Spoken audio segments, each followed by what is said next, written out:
کیسے نقصان کا راستہ ہے. اللہ تعالیٰ ایک سبب سے ایک مرتبہ کامیاب کریں گے اپنے حکم سے، یہ دیکھنے کے لیے کہ میرا بندہ اگلی حاجت پیش آوے تو اسی سبب کو یاد کرتا ہے یا مجھے یاد کرتا ہے. یوں نہ کہے گا اے اللہ جس طرح تو نے پہلے اپنے عمل سے کامیاب کیا تھا تو اپنے عمل سے کامیاب کر دے، بلکہ یوں کہے گا دعا میں اے اللہ جو اسباب تو نے 1 سال پہلے دیے تھے وہ اسباب دوبارہ دے دے. 1 سال پہلے وزیر سے کام کرایا، 1 سال کے بعد پھر کام کوئی حاجت پیش آ گئی، اے اللہ وزیر کے دل میں ڈال دے، اے میرا کام کر دے. اللہ اکبر. سوچو تو صحیح، اللہ تعالیٰ کی قدرت کو وزیر کے چاہت کے کیسے پابند کیے ہوئے ہیں. اے اللہ وزیر کے دل میں ڈال دے، کام کر دے. چھوٹے بڑے اسباب لوگ اللہ تعالیٰ کو پیش کرتے ہیں حاجت پوری کرنے کے لیے، حالانکہ چاہیے یہ کہ اللہ سے کہو اے اللہ تو یہ حاجت پوری کر دے، اے اللہ تو یہ حاجت پوری کر دے، بجائے اس کے کہ اللہ کو سبب بتلا کر حاجت یاد دلائی جائے اور اللہ کے اسباب کے لیے حاجت کے لیے اسباب مانگے جائیں کہ تم اللہ تعالیٰ سے حاجت کو مانگو براہ راست. عجیب بات ہے، دشمن سے حفاظت کے لیے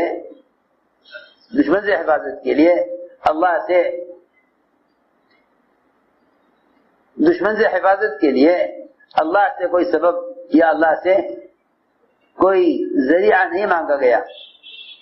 کہا گیا اللہم اکفناہم بما شئت. سنو دعا ہے اللہم اکفناہم بما شئت. اے اللہ تو اپنی قدرت کاملہ اور اپنے اختیار سے تو جس طرح تو چاہے دشمن سے حفاظت کر دے. اللہم اکفناہم بما شئت. بما شئت کا مطلب یہ ہے، سنو بات، بما شئت کا مطلب یہ ہے کہ اے اللہ ہم تجھے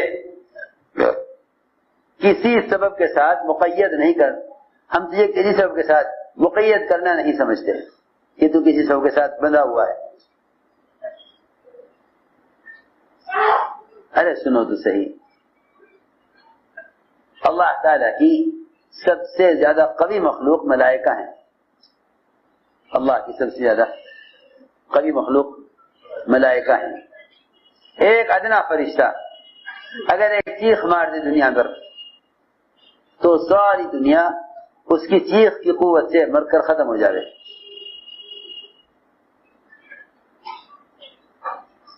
اللہ تعالیٰ کی سب سے قوی مخلوق ملائکہ ہیں، لیکن کہیں ملے گا نہیں کہ کسی نبی نے اللہ سے کسی کام کو کرانے کے لیے کسی فرشتے کا مطالبہ کیا ہو، یا اللہ تعالیٰ کو کسی فرشتے کا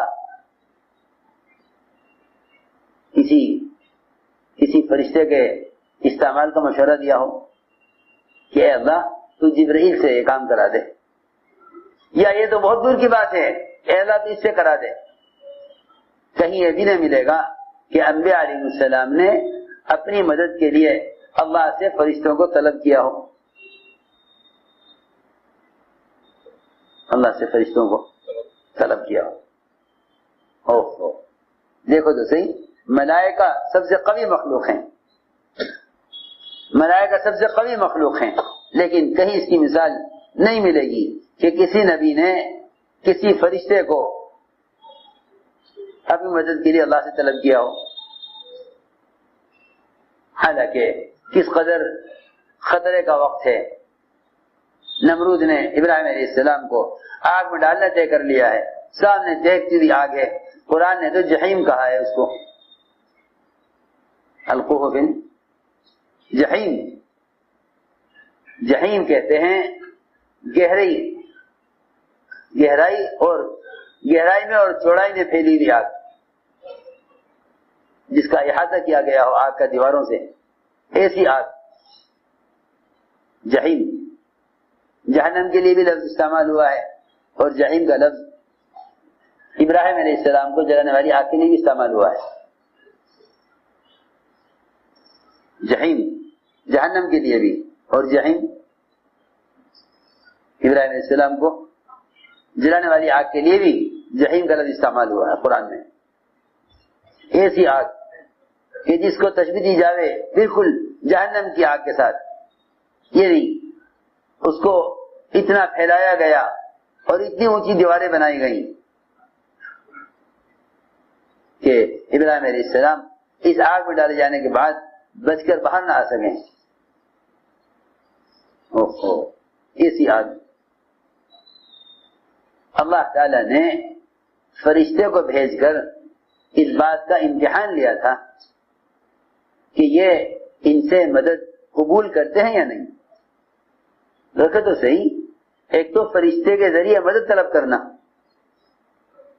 ایک تو فرشتے کے ذریعے مدد طلب کرنا, ہم تو اس پر ہیں کہ فرشتے کے ذریعے مدد طلب کی جائے, اور وہاں جو فرشتہ مدد کے لیے آیا ہے اس کا انکار ہے کہ نہیں, ہم آپ سے مدد نہیں چاہتے.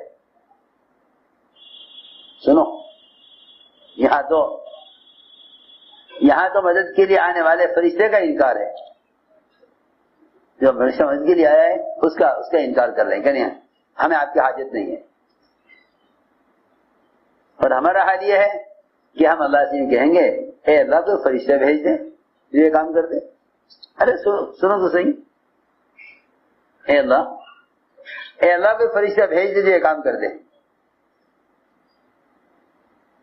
معلوم ہوتا ہے کہ ہماری دعاؤں کی قوت کو مخلوق نے سلب کیا ہوا ہے. فرشتے بھی مخلوق ہیں, ہماری دعا کی قوت کو مخلوق نے سلب کیا ہوا ہے, ختم کیا ہوا ہے. اللہ سے یوں کہہ رہا ہے اے اللہ فرشتوں کو بھیجے یہ کام کر دے. نعوذ باللہ, یہ تم نے یہ کہہ دیا کہ اللہ فرشتوں سے کرائیں گے, تو پھر یہ بات ثابت ہو گئی نا کہ اللہ خود نہیں کریں گے. یہ تمہارے ذہن میں آ گیا اللہ نہیں کریں گے فرشتے سے کرائیں گے, تو پھر تم اللہ سے کیا کرا سکتے ہو؟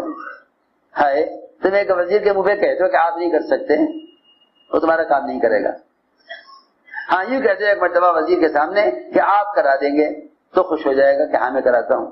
تم میرے کرنے کا انکار کرو گے تو میں نہیں کراؤں گا. یہ تو مخلوق کا حال ہے جو بے اختیار ہے. یہ تو اس مخلوق کا حال ہے جو بے اختیار ہے کہ اسے یہ بات برداشت نہیں کہ آپ میرے کرنے کا انکار کریں. ارے سنو تو صحیح, ساری دنیا کے صدر, وزراء, بادشاہ, عہدے دار, ان سب کے ہاتھ میں جو بھی اسباب ہیں تم اگر جا کے کہہ دو آپ کر دیں گے تو خوش ہو جائیں گے, کر دیں گے کام. اور کیوں بھی کہہ دو آپ نہیں کر سکتے تو غصہ آ جائے گا, جاؤ نہیں کرتے. تو اللہ رب العزت جو قادر مطلق ہیں, غیور ہیں, ایک مرتبہ بھی اگر کہہ دیا خدا نہ کرے کہ فرشتے سے کرا دیجئے, تو اللہ تعالیٰ کا جواب یہ ہوگا کہ جاؤ کرا لو فرشتوں سے. نہیں, میں کہنا چاہتا تھا کہ کہیں اس کی مثال نہیں ملے گی کہ کسی نبی نے اللہ سے فرشتے کو طلب کیا ہو اپنی کسی ضرورت کے لیے. کہیں مثال نہیں ملے گی کہ فرشتے نے اللہ کو, بندے نے فرشتے کو طلب کیا ہو مدد کے لیے. کہیں مثال نہیں ملے گی. جہاں آئے مدد کے لیے وہاں بھی انکار کر دیا, کہنا آپ کی حاجت نہیں ہے. میرے دوستوں عزیزوں, فرشتے تو غلام ہیں ایمان والوں کے, فرشتے غلام ہیں. اللہ اکبر. جیسے غلاموں سے کام لیا جاتا ہے, ایمان والوں کے غلام ہیں فرشتے. سنو, بشرط یہ کہ تم اللہ سے براہ راست حاجت کو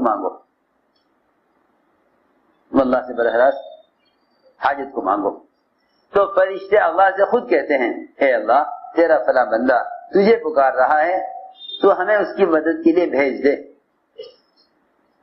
دیکھو کیوں نہیں حدیث میں غور کرتے, روایتوں پر. اے اللہ تیرا فلاں بندہ تجھے پکار رہا ہے، تو مجھے اس کی مدد کے لیے بھیج دے۔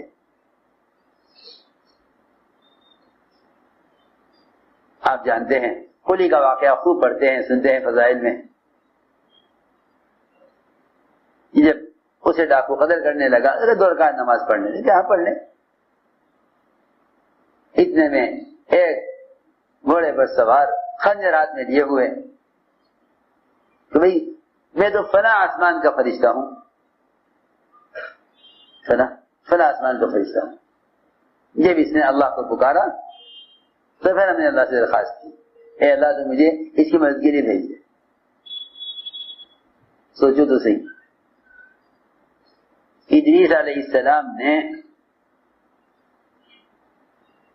ایک دن بیٹھے بیٹھے غور کیا کہ ہم اتنا دور ہیں سورج سے، ہم سورج سے اتنا دور ہیں، سورج سے اتنا دور ہم، اور اس کی تپش، اس کی گرمی برداشت نہیں ہوتی، تو جو فرشتہ سورج پر مامور ہوگا، یہ فرشتے کے ذمہ ہے سورج کو چلانا،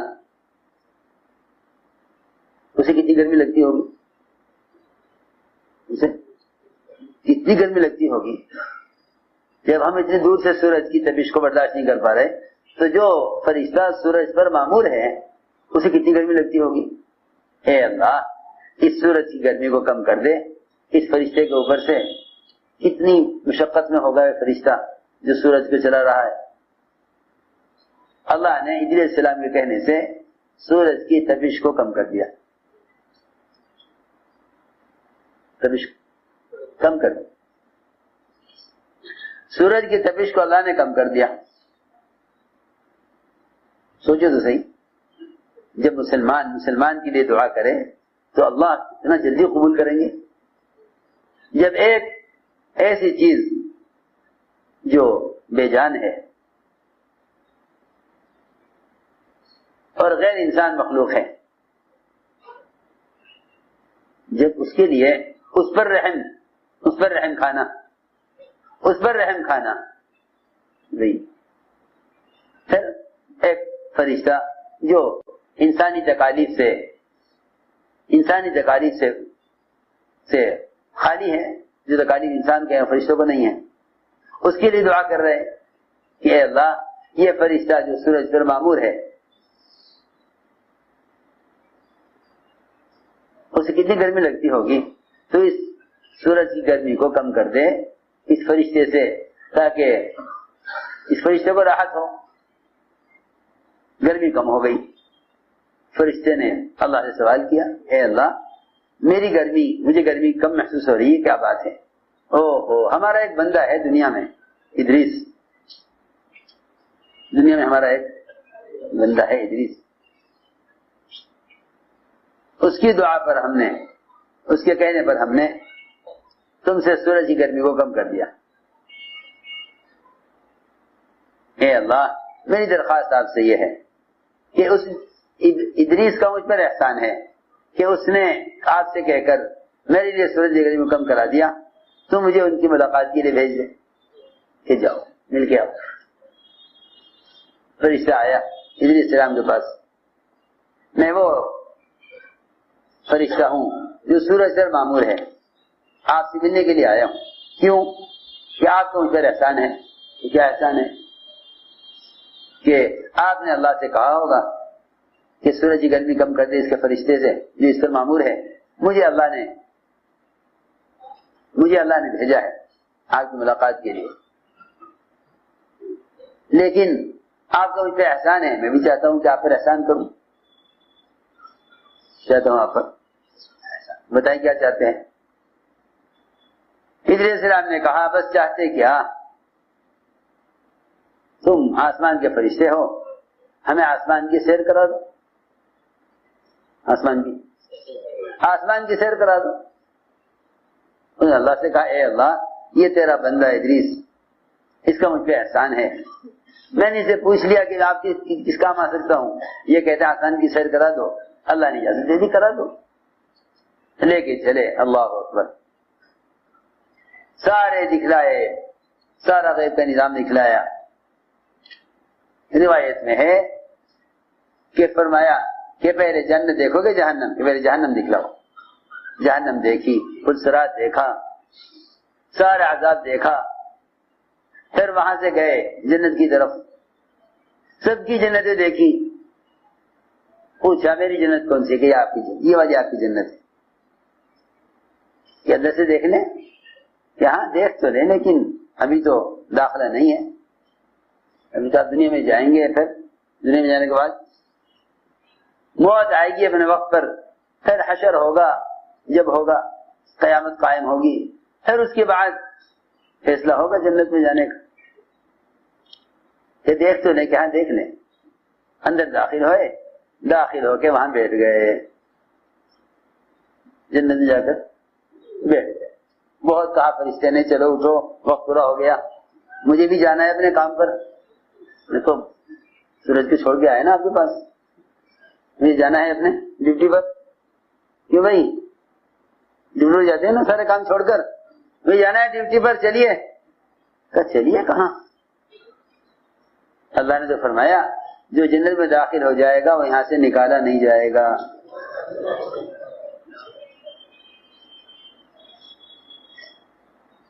جنت داخل ہو جائے گا یہاں سے نکالا نہیں جائے گا.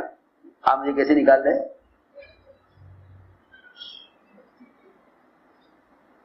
فرشتے نے کہا نہیں جی ایسا نہیں ہے، بلکہ پہلے موت آئے گی پھر اس کے بعد جنت کا داخلہ ہوگا.